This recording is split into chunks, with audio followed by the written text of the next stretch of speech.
Fire and water spring. So there is a fire and water sa baba.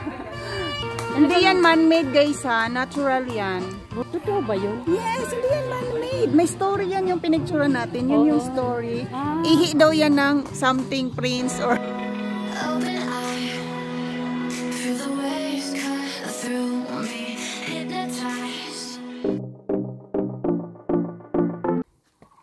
Hi guys, good morning! Dito kami sa bundok guys. Ito yung first location. Dito kami sa fire. Ewan ko anong pangalan dito be.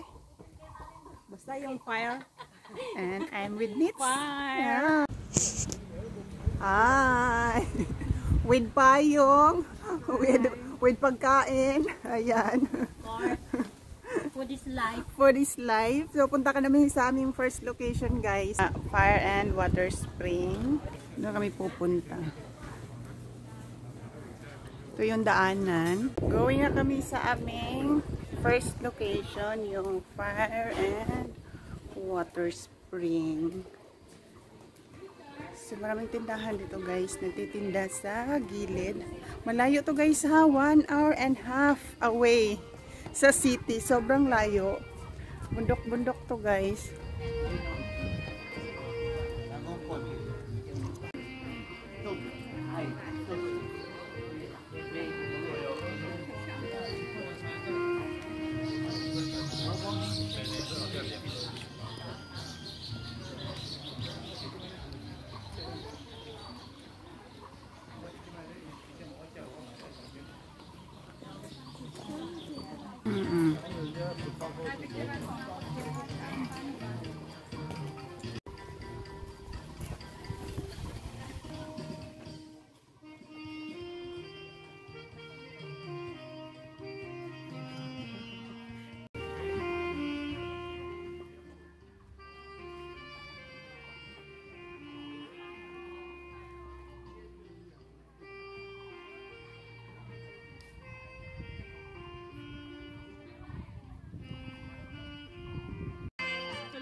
Hi guys, nandito na kami sa Fire and Water Nation. Ayan.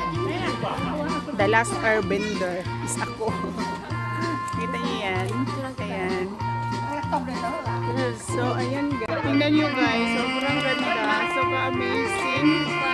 Ano tawag dito guys? Fire and Water Spring. Tingnan niyo. Bubuga pa siya ng tubig. So nakita ko lang ito sa friend namin na post. So ngayon napuntahan na namin. Pero guys, sobrang layo ito. 1.5 hours from the city sa Kaohsiung. So sobrang ganda. Part ito ng Tainan guys. Tingnan niyo.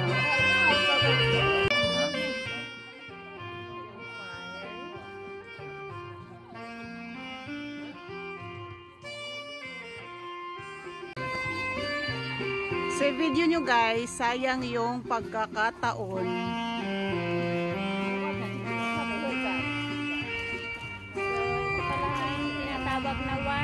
Fire and water spring.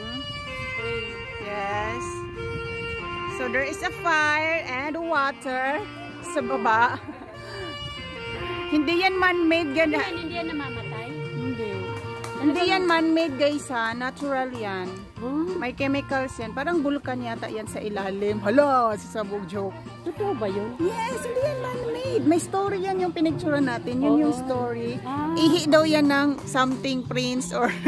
Tingnan natin yung story niya dati. Kaya yan. Pala may bantay doon na unggong. Unggoy.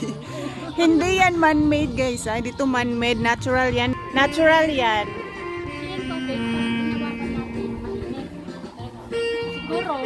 So yan yung fire and the water. May mga isda yan dyan guys. Isda? May mga isda maliliit. Ano yan? Natural? Natural yan. May story yan. May story na picturean natin yung story. Yes, that's the ano. Mag-video ka dyan. Wait lang.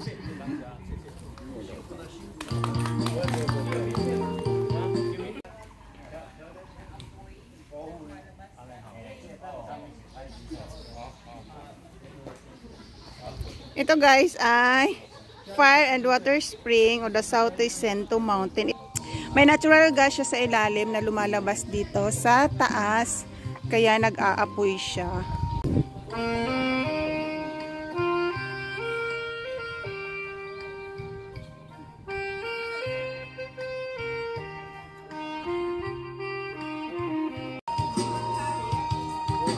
Water Spring guys. Hindi ako mamamubuon sa kanya. Mayroon na siyang eternal gas sa ilalim na lumalabas. Ayan o, nagbasa ako doon. Yes! Mayroon siyang eternal gas sa ilalim na natural gas. Tapos lumalabas dito guys. So yan yung natural fire yan. Hindi siya man-made. Diba? Tapos na-discover na siya ng monk noong 1701. O diba? Kompleto ako ng story. Tapos yan natural gas na lumalabas. Kaya nag-aapoy siya. So, ayun yung story, magbasa.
Bumili kami ng food guys. Bumili akong pilipit. Pauwi na kami dito sa ano, Fire Nation. Ayan. Yung kain tayo ng ice cream guys. Ano yun sa'yo te? Chocolate. Same kami. Same kami ng flavor. Hindi lang kami sim na mukha.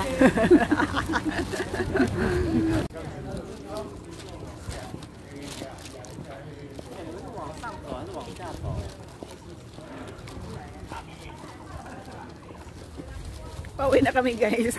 Pauwi na kami sa sasakyan. Ito yung first location namin guys. Then pauwi na kami sa sasakyan. Ice cream kami kahit malamig. Fire and Water Spring. Yun lang yun guys. Nakita namin doon. Picture. Tapos yung bubuga ng apoy. Yun lang yun. So that's it guys. Ito yung other first location. And punta tayo sa ating second location. And thank you so much guys for watching. Bye!